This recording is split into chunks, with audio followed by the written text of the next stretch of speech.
Hi, my name's Chloe. People say that my head is always up in the clouds. I guess I do spend a lot of time fantasizing. But you would too if you were in love. I'm in love with Michael. Isn't that just the most romantic name? I can't help but think of the day when he'll finally ask me out. I bet we'll end up together. They say that 25% of women marry their first loves. Watch out! A voice cried from behind me. I felt a pair of strong hands pulling me back. A moment later, I was down on the floor and a car horn was blaring in my ear. I scrambled away from the curb. That car nearly hit me. With my heart painfully pounding, I turned around to see who pulled me back. OMG, it's Michael. Are you hurt? He cried. Didn't you see the red light? You can't cross the street yet. I'm okay, I stammered. My heart wasn't just pounding because of the car now. Michael's face was just a few inches away from mine. Suddenly, he sucked in his breath. Is that your phone? He gasped and pointed to something on the ground. Oh no, I moaned as I gingerly picked up my phone. The screen was completely shattered. I must have dropped it. Michael helped me up, but I could only stand there and look horrified. Michael lightly touched my shoulder and asked me if I was okay. I could only nod when he said that he had to go because he was late for the game. I didn't know if I was feeling more horrified with Michael seeing me so stupid or for my phone getting destroyed. I dreaded going home. I knew I was going to get an earful from my parents. True enough, when I got to the kitchen, I told my mom about needing a new phone. What happened this time? She asked with irritation. I swear, Chloe, that's the third phone you've ruined.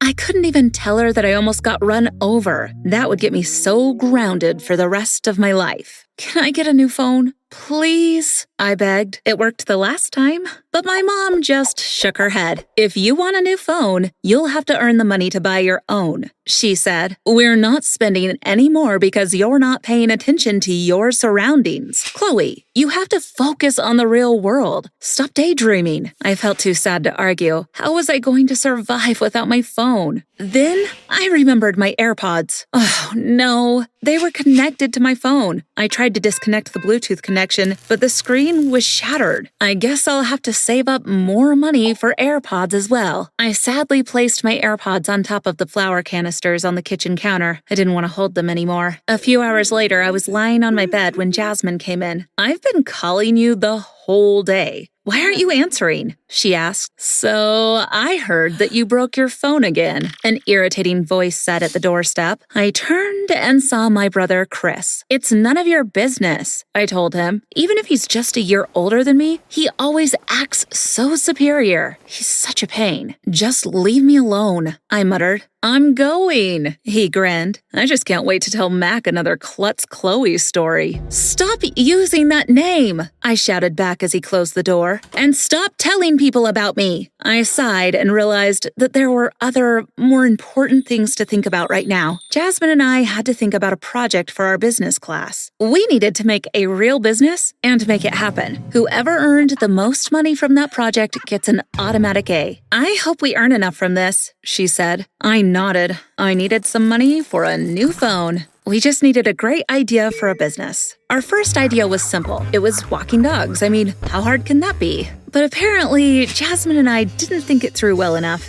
On the very first day of dog walking, we had to walk 8 dogs. Neither Jasmine nor I realized that we might have a problem making these dogs obey. Stop barking, Jasmine cried to Miss Penny's Chihuahua. Mr. Elliot's Labrador can eat you for breakfast, but all that shouting and pulling at leashes didn't work. The dogs were going crazy. A few moments later, Jasmine and I were in the middle of a furry island, and the dogs were trying to jump on each other. We couldn't even move because our legs got tangled up with the leashes. Can I offer you ladies some help? Said a voice from nearby. I turned around and saw Michael. I can't believe he's seeing me again, looking like a complete idiot. He whistled and whispered a few words to the dogs. He must have done some magic. The dogs started to calm down, but I was getting hypnotized by his voice too. Hey, Jasmine hissed as she elbowed me. We're loose now. She thanked Michael and practically pushed me to keep on walking. Let's get this dog walking over and done with today, she said, looking and feeling angry. angry. Let's give these dogs back to their owners. This is a terrible idea. So I guess Jasmine and I were back on square one. We needed another business idea. I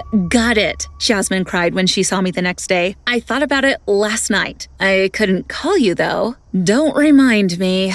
I sighed. I still can't believe that I'm surviving this long without a phone. I felt so detached from the whole world. But Jasmine's idea was actually kinda cool. We decided to make cute picture frames with strips of colorful paper and glue. Jasmine saw some online, and they were in demand. We can use these beads and glitter too, I added. We were sure that people would line up to buy our creations. We spent the next few days making them, and they turned out really well. I bet even boys will buy these for their girlfriends, Jasmine said while we were lining them up on the porch to dry. Suddenly, I had the perfect vision of Michael giving me the pretty pink frame that I had just made. Of course, I would choose the best picture of us to put in it. Maybe we can take a picture in the park at sunset. I was so engrossed in my fantasy that I don't even remember Jasmine going home that day. So I was startled when my mom started shouting by the front door. "Chloe, it's raining so hard now. Didn't you hear the thunder?" she yelled. "Are these your crafts on the porch? They're drenched." I ran outside and felt my heart drop to my stomach.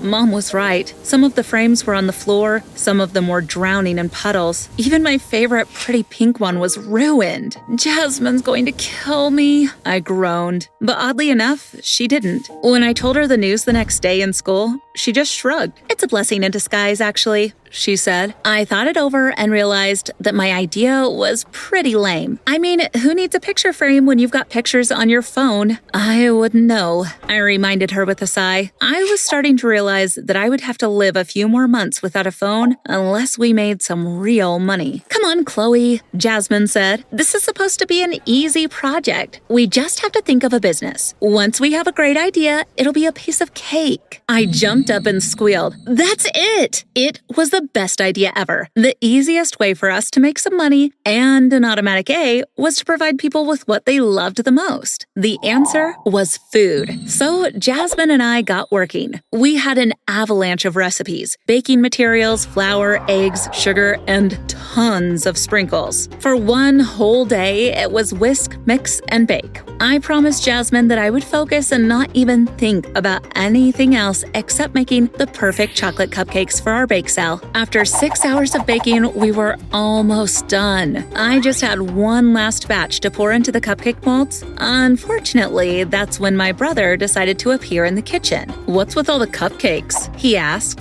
"Don't touch anything," I said, whacking him with a spatula. But Chris tried to swipe one anyway. I tried to grab it back, but ended up knocking the boxes of ingredients all over the counter. "Stop it!" I cried, and I heard something plop. "Hey, I just wanted a taste," Chris replied, laughing. His eyes were twinkling with some mischief as he ate one cupcake. He kept looking at my batter. Finally, my mom came in and shooed him away from the kitchen. "Mom, I'm going to hang out with Mac and the guys," he added. Then he grinned at me. "See you later, loser." I was so upset with my brother that I wasn't paying much attention to the batter. I just wanted to finish this so I could think of something nasty to get back at Chris. The next day, Jasmine and I set up a table outside the cafeteria. People loved our cupcakes. Money was pouring in. "I bet you can buy a new phone with all the money we earned," Jasmine told me happily. But I wasn't hearing her anymore. I spotted Michael walking to our table. "Hey," he said with a heartbreaking smile. "Can I buy one?" I blushed and offered him the best-looking one from the table. I expected him just to pay and leave, but suddenly he pulled up a chair. "I heard that you were slaving away to make all of these," he said. "They're good." I smiled shyly and offered him another one. "I'll eat another one if you eat one with me," Michael added with a wink. So I grabbed the nearest cupcake and took a bite. But even before I could chew, Michael suddenly asked me the most amazing thing. "Would you like to grab some coffee later? I'll pick you up at home." I gulped and practically choked on the cupcake. I started coughing. Michael gently patted my back. "Yeah, sure," I replied somehow and took a big sip of water to stop my coughing. "But I'll just meet you in the coffee shop." "Okay," Michael said, standing up. "See you later." I watched him walk away. When I turned to Jasmine, she had the biggest smile on her face. "We have the best project, and you're finally going out with Michael," she squealed. "I'm so happy." The hours couldn't pass fast fast enough. But finally, all our cupcakes were sold. Jasmine offered to add up all the money herself so I could go home and get ready. But that's when I started to feel funny. It felt like there were huge butterflies in my stomach. I figured that I was just excited and nervous about my date. I prayed that I wouldn't humiliate myself in front of Michael. I was massaging my grumbling stomach when Chris popped inside my room. "What's wrong with you?" he asked. Then he saw my phone on my desk. "Hey, someone's calling you." I told him not to mind it. I wouldn't be able to answer it anyway. Chris suddenly looked at me, then back at the phone. "What?" I groaned. "Nothing," he said, and there was a twinkle in his eyes again. "What's with the fancy face?" he added. "Do you have a date or something?" I nodded once, still massaging my tummy. Chris made a gagging noise. "Who'd want to date you?" he asked with a smirk. I smirked back at him. "You'd be surprised," I replied as I left, praying that my stomach would settle down. I finally got to the coffee house and sighed happily when I saw Michael. We sat and sipped our coffee. We talked and laughed. I've known him for a while now, but I had no idea that he would be this great. My tummy kept groaning and buzzing, but I tried to ignore it. When I checked my watch, I sighed. I didn't want our date to end, but I had a curfew. Michael offered to drive me home. I was starting to feel all tingly and excited. Will he kiss me goodbye? He opened my door like a gentleman and walked to the driver's side. Suddenly, in the quiet of the car, I heard a voice. "Kiss him! Kiss him!" I looked over at Michael, who was just getting in. "Kiss him," the voice said again. The voice sounded oddly familiar. Oh my goodness. Was it fate or was God talking to me? I looked at Michael again to see if he noticed anything, but he was busy fiddling with the stereo. "Kiss him," I heard one more time. So I did. His face was just inches from mine. I bent my head to catch his lips. I closed my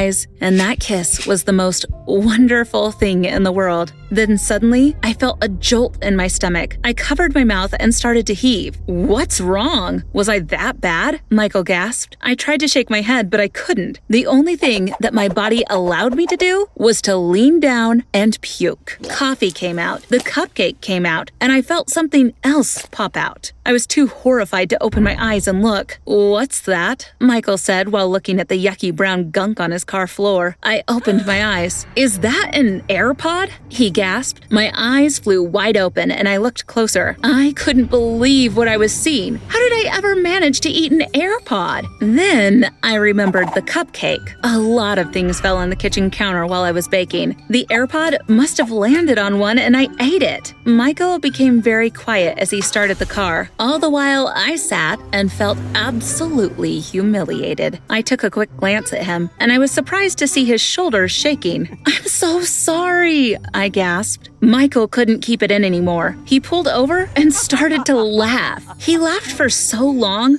and each second that passed made me feel worse. "You're really something else," he said between gasps. I felt so hurt. How could he be so mean? "No, wait," he hurriedly added when he saw my face. "What I meant was that you're amazing. Every minute with you is like an adventure. I love how crazy and unpredictable you are." Somehow, even with puke on the floor, I managed to smile and melt with his words. Michael practically said that he loved me. He dropped me off and said that he would just have his car cleaned. He promised to come back in a little while. I think I floated all the way to the front door and found my parents in the living room. "Great news," my dad said when he saw me. "Jasmine called. She said that your bake sale earned the most money. You won." My parents went over to hug me. Then my mom took out a box. "We're so proud of how you really focused on this project, Chloe," she said with a smile. "I think that merits a reward, too. Here." She handed me the box, and there was a new phone inside. "Wow!" I cried.